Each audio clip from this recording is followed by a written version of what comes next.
مسابقة ضمن بيروت ستريت فيستيفال 2014 بنسخته العاشرة من تنظيم زيكو هاوس. جينكس 103 عرض فني بمساحة عامة بيستكشف إيقاعات الحياة وطقوسها. راقصين من أصل مجري ولد أحدهم بأستراليا والآخر بروسيا.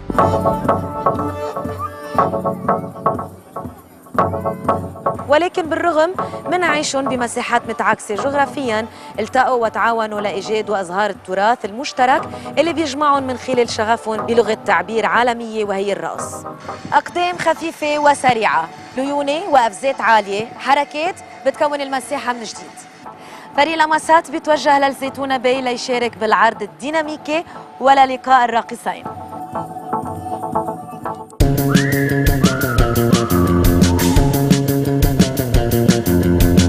Wherever they ask us to do, we perform. Sometimes we have to play on a stage, on a normal theater stage. In that case, we ask the audience to come up the stage. First, they don't believe us, but then we tell them we are not going to start before they are with us. Wغابور and I have been speaking for a long time before we began about how to bring folk dance, traditional dance, back onto the stage. Essentially, we don't like traditional dance on stage. We believe it belongs in amongst the people. As you will see in the performance, we ask for the audience to be quite close to us and to be all around us, and we dance in the middle. There's no front. It's not a theatre organised space. It's wherever we want to dance, which is why we're dancing here in the bay.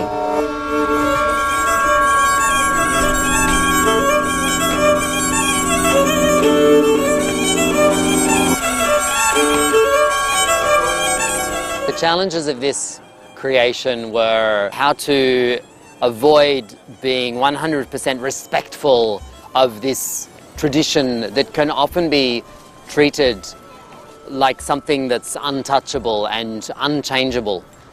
We wanted to take it somewhere else. We want to take it even further, but take the audience with us on that journey. So it's a fine line between beginning with something traditional, everybody knows it, everybody recognizes it. You're on your 2 feet, you're stepping left, you're stepping right, and you're working often with rhythms and with space.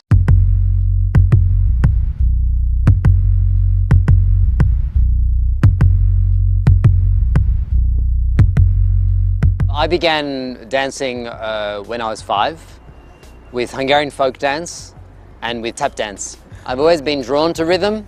I even did a couple of lessons as a percussionist, and I didn't like it at all. I preferred to use my body. I started when I was 6, I believe. I was still living in the USSR, and I saw some girls and boys practicing some strange dance in a classroom. And then I went to them and asked, okay, what is this? I kind of like it. And they said, oh, we're taking classes just across the street in the art school. Do you want to join? I said, yeah, why not? And the same day I went on my own, a 6-year-old boy, I went to inscribe to the dance school. I didn't even ask my parents if I could. They were of course okay with it, but it came later that I told them, oh yeah, and by the way, I inscribed myself in the dance school.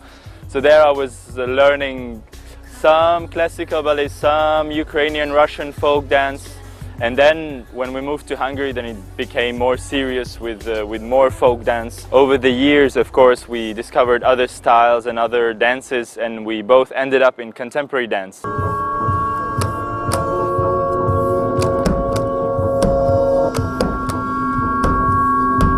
We met in 1996 in a Hungarian folk dance party, traditional dance.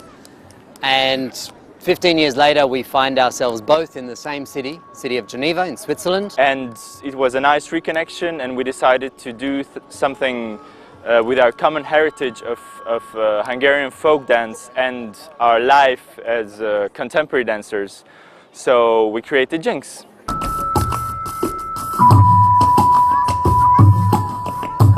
The very first performance of Jinx 103 was in Switzerland. In Switzerland, yes.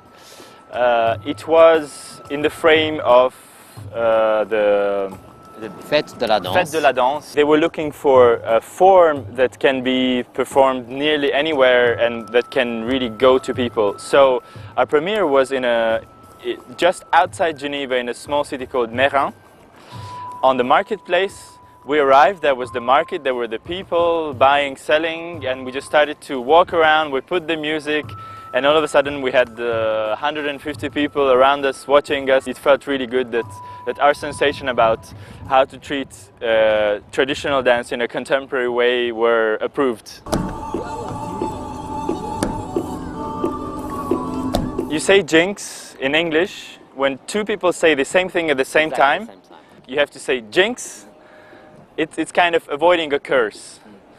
The equivalent of that in Hungarian, it's 103. You say "Sas harom," we don't know why, but you say it. In French, you say sometimes "chips." We discuss in between each other in 3 languages, we must say. When it comes to contemporary dance and concepts, it's more in English. When it's about folk dancing, it's more in Hungarian. And when we do administrative stuff, it's in French.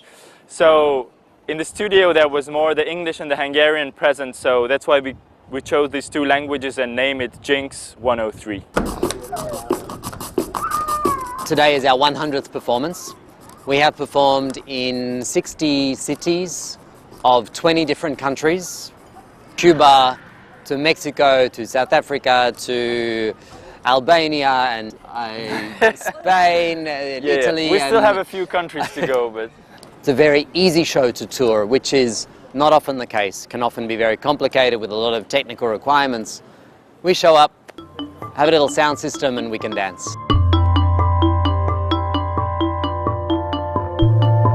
Dance belongs in the public.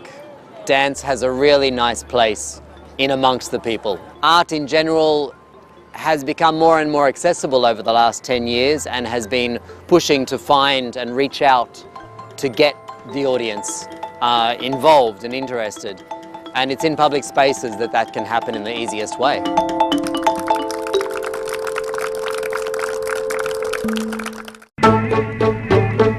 أندري سليمان. فريق لمسات وبظل تركيزه على مواضيع المساحات العامة والمساحات الخضراء الأساسية بحياتنا اليومية. أندري سليمان دكتور بالعلوم الاجتماعية من الإيكول دي هوت زيتود ان سيانس سوسيال بباريس، صاحب إصدارات عديدة بمجالات الحقوق المدنية، العمل الاجتماعي، البيئة، حقوق الإنسان، السياسة وتخفيف حدة الفقر. أندري سليمان بيشرح لنا أكثر عن النظرة القانونية، مفاهيم وحقوق المواطن بالمساحات العامة وتحديداً بمدينة بيروت بهالتقرير.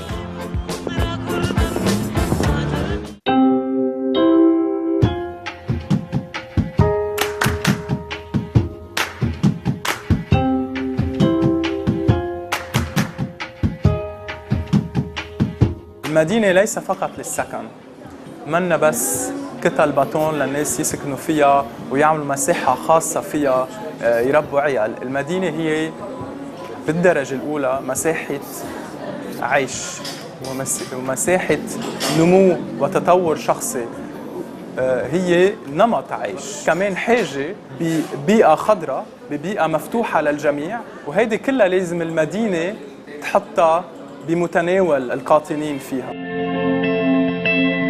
جميع الحضارات يلي ازدهرت وتطورت هي الحضارات اللي عرفت توازن ما بين الملك العام والملك الخاص. الملك العام هو في حمى القانون، تعديات على الأملاك العمومية أو الأملاك العامة تعاقب بشدة، وحتى بيواجه الشخص يلي بيتعدى عليها عقوبة سجن قاسية جداً.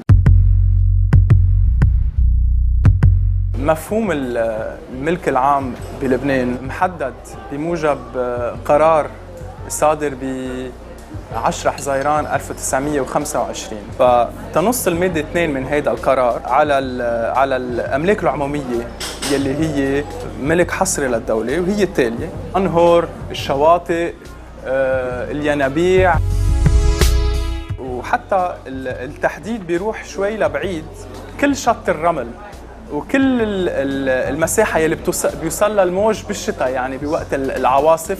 إضافة لذلك في كمان الغابات، أكيد مش كل الغابات، لأنه في بعض المناطق الحرجية هي ملك خاص، تعتبر ملك حصري للدولة، للسلطة المركزية.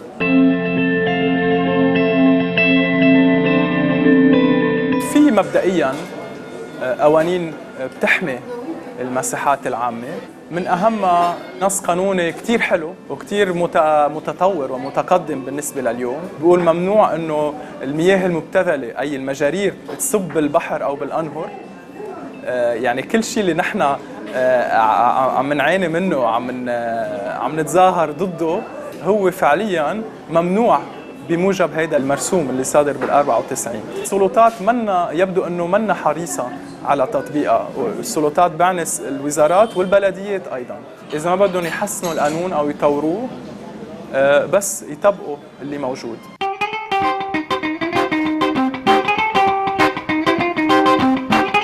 السلطات المحليه تشمل البلديات واتحادات البلديات بلبنان، تتمتع بصلاحيات واسعه جدا فيما يتعلق بالمنفعة العامة عموماً وبالمساحات العامة خصوصاً. وهذه الصلاحيات بتشمل كل شيء بيتعلق بالتخطيط، يعني وضع مخطط توجيهي عام فيها تصنف الأراضي، تقول هيدي الأرض للسكن أو للزراعة أو أرض لازم تضلها خضراء. فيها تنشئ حدائق وساحات عامة، طابع التراثي أو الأثري كمان هيدي ضمن صلاحية البلديات واتحادات البلديات.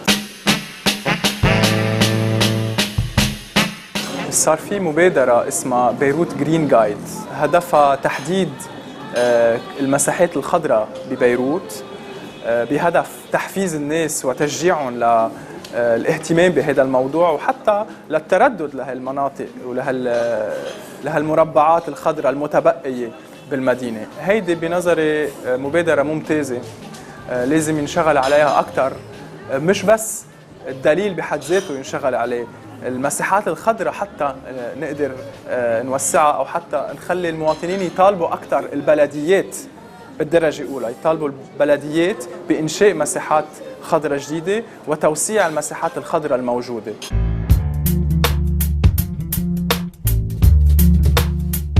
حرج بيروت هي أكبر مساحة خضراء ببيروت، صار لها أكثر من 20 سنة مغلقة، علماً بأنه قبل الحرب كان حرج بيروت مفتوح للجميع، ومن بعد الحرب ما تم فتحه إلا لأي شخص حامل إذن خاص من محافظ بيروت.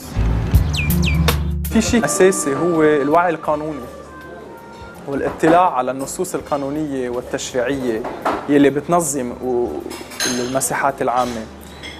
من دون هيدا الوعي صعب لأي مواطن إنه يطالب بحقوقه إذا ما بيعرف شو هي حقوقه.